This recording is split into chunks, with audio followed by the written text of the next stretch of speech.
In India, and fundraising by political parties through electoral bonds has witnessed a surge. In fact, according to data provided by State Bank of India, in a reply to a RTI query, around 1,366 crore rupees have been raised via electoral bonds only in the month of March. This amount is greater than the amount raised through 2018. Let's go across to Kevin Lee for more on that. Kevin, tell us more about this massive spike that we've seen. Well, massive spike is absolutely the right way to put it. Funds donated to political parties through electoral bonds has surged, like you said, to 1,366 crore rupees in the March 2019 tranche.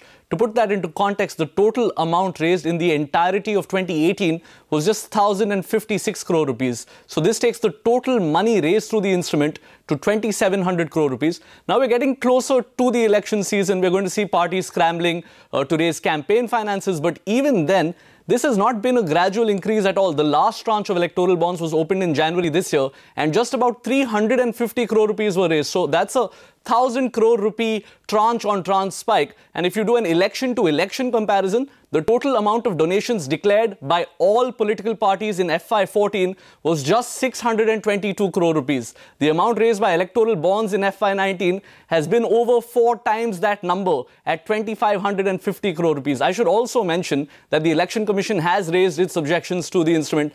We don't know where this 2,700 crore rupees is coming from. We don't know which political party it's going to. And what's more, there's another tranche of electoral bonds being issued right now between the 1st and 20th of April. So we could see an even bigger spike in that number as we get into election season.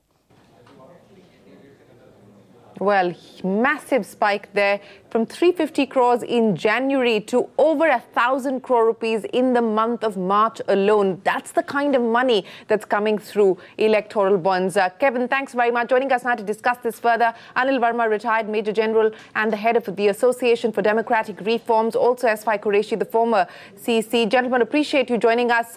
Major General Verma, let me start by asking you, because the numbers are based on an RTI query raised by ADR. The fact of the matter is, as Kevin was pointing out, we don't know where this money is coming from and we don't know where this money is going to. How concerned are you about the kind of spike that we're seeing in the money coming via this route? Sherin, firstly, this RTI query was by Mr. Durve, who has put it out today. And this is the information he's got from SBI Mumbai branch, and the total is 1,716 crores, 1,716 crores for the 2 issues in January and March 2019. So certainly there is a big spike in this. Right. And yeah. Compared to the 1056 crores of last year, as mentioned by your analyst.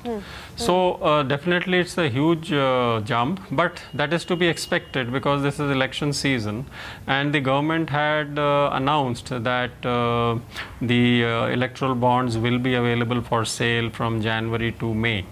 So this is a usual thing. Every time before the elections, the donations to the political parties take a huge jump. But this time, the difference is that we don't know who the donors are. And what type of money is it, what type of companies are the ones, because it is quite obvious that it is big corporates who are donating, because when we did an analysis of the 1,056 crores of 2018, 90% of it was in the bonds which were sold were 1 crore denomination, and the balance was 10 lakhs. So it is quite obvious it is the corporates which are buying. No individual will have that type of money to buy such bonds and donate. But I want to just make another point here that as far as the report which ADR put out last time of the donations above 20,000 which the political parties are expected to report officially, in that we found that there was a total of only 470 crores which was given to the national parties. This I'm talking only of the national parties, and from that 90% was from corporates. So so this was what I'm trying to just compare the figure. It was only 470 crores above 20,000, and the amount was 470 crores. So now the observation which we had in that also, they do not give the complete information even in those reports which they submit to the Election Commission. For example, the PAN numbers are missing, or the check details are missing, or the bank name is missing. So even in that sort of a report where they are required to give everything, they were not doing it. So this has become a sort of, I would say, legalized form of, routing black money, to put it simply. And that is why the Election Commission has also, in their affidavit, which is submitted, incidentally, the hearing is tomorrow in the Supreme Court. It was supposed to be on 26th March, and the bench said that no, it will be heard by another bench. So it is tomorrow. So the Election Commission, we are happy, has taken a good stand on this issue, because whatever they had submitted in writing earlier to the ministry, they have stood by that and said that this is not a good scheme.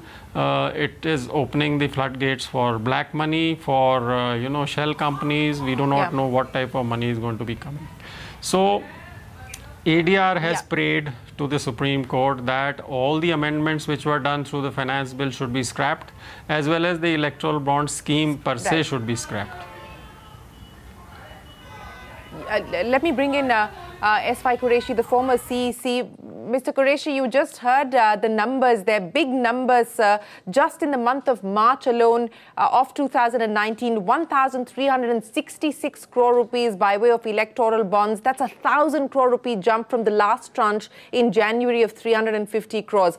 As was being pointed out by Major General Verma, the Election Commission to the Supreme Court has basically said that electoral bonds impact transparency of political funding, that there is no way to ascertain if the donations are violating the Representation of People's Act. And yet, sir, we've seen the amendments go through. It is law. It has been legislated, and money is coming in. Are you disappointed, Mr. Qureshi? And do you believe that we are now likely to see the courts intervening in the form of acting against the electoral bonds? Do you believe that the court should?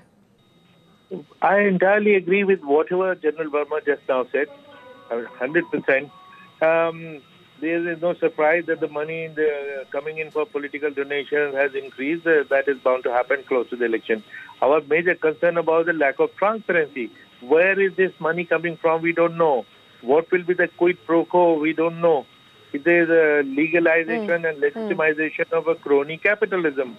And worse than anything else, the limit on donations, which was 7.5% of all profit of 3 years, has been removed altogether, which means companies can now exist just to run political parties. What has happened, this kind of disaster, and blatantly, and I hope the Supreme Court will undo it tomorrow.